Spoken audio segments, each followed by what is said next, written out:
support up to 5 players, local co-op. So you have 4-player split screen on the screen and 1 person using the gamepad. If you tilt it up so it's 90-degree vertical, you also get a rear view mirror.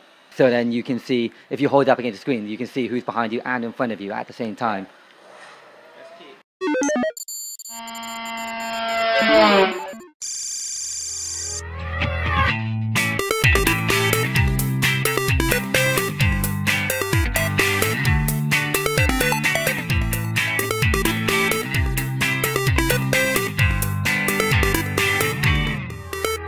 So we're here to look at Sonic and All-Stars Racing Transformed on the Wii U, and as you can see we're just getting started, but we're going to have a look at the gamepad and the features it offers, and as well as the game and some really exciting multiplayer features too. So we'll get started.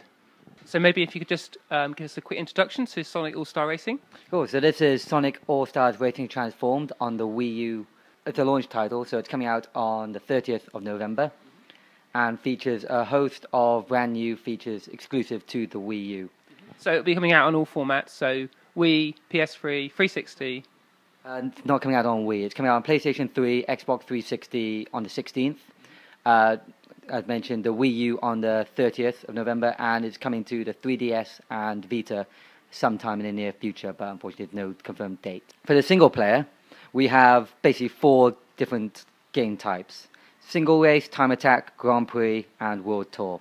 Now World Tour is where you'll be spending most of your time in a single player. So this is where you unlock all the new kind of characters, tracks, all that kind of stuff. We'll put Dragon Canyon, which to hardcore Sega fans might recognize it based on the game Panzer Dragoon.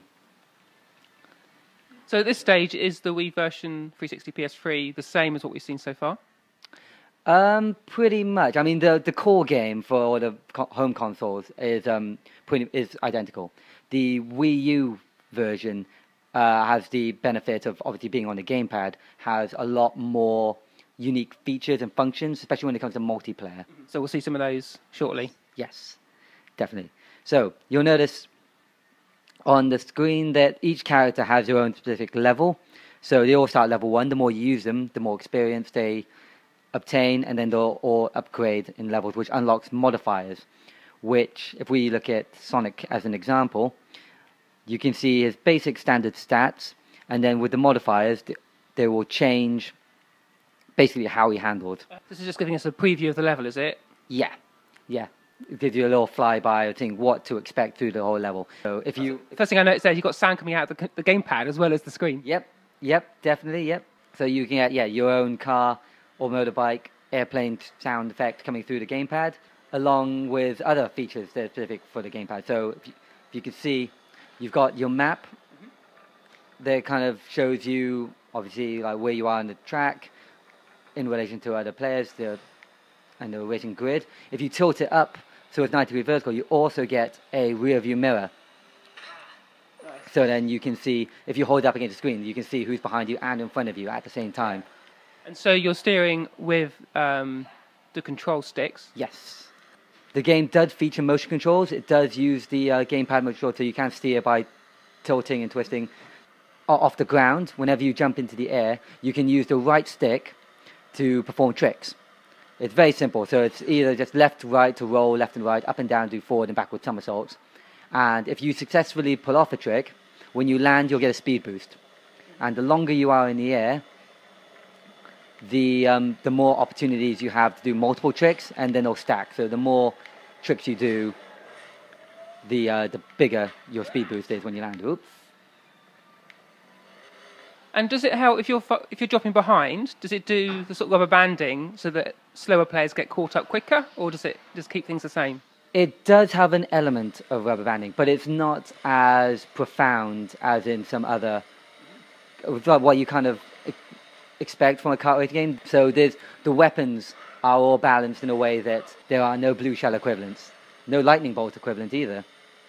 The closest thing is, I mentioned the All-Star mode, which I guess would be a Starman equivalent.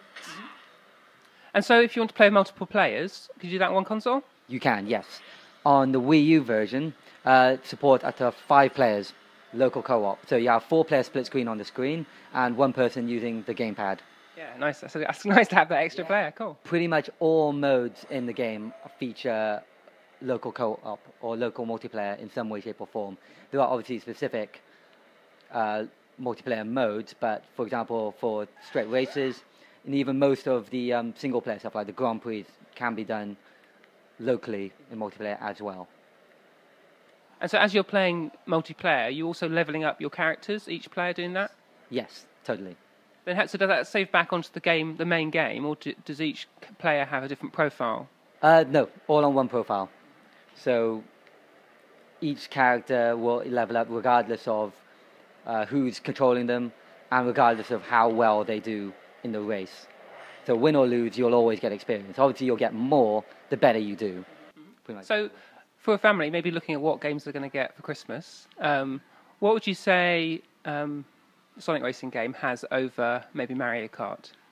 Oh, well, it's all about the multiplayer. I mean, especially on the Wii U, 5-player, local co-op. That's something you don't get on any other kart racer, any other format, and it's got special, unique Wii U functionality as well. I mean, the single player on its own, if you're just playing just for one player, there's a ton of content to unlock, so it will keep you busy for a long time. Yeah, 5-player, all around the couch. If you have, if you're a previous Wii owner, you can use the Wii remotes and nunchucks as well for the split screens, so you won't even have to buy any. And has it got an online multiplayer mode? That it does as well. So yeah, so you got 5-player offline, 10-player online. So we're just looking at multiplayer, and it can play up to 5 people in one local multiplayer game. And if you do that, you have 4 on the main screen and 1 on the gamepad. But what we're doing here is looking at a 2-player game, which is really nice because 2 players, but without having to sacrifice some of the screen space. And you can see that the whole of the TV is being used for 1 player. Really nice, and then you've got the gamepad and controls locally, and of course the player on the gamepad could be anywhere in the house as well. So you could have someone off in their bedroom playing against other members of their family in the lounge.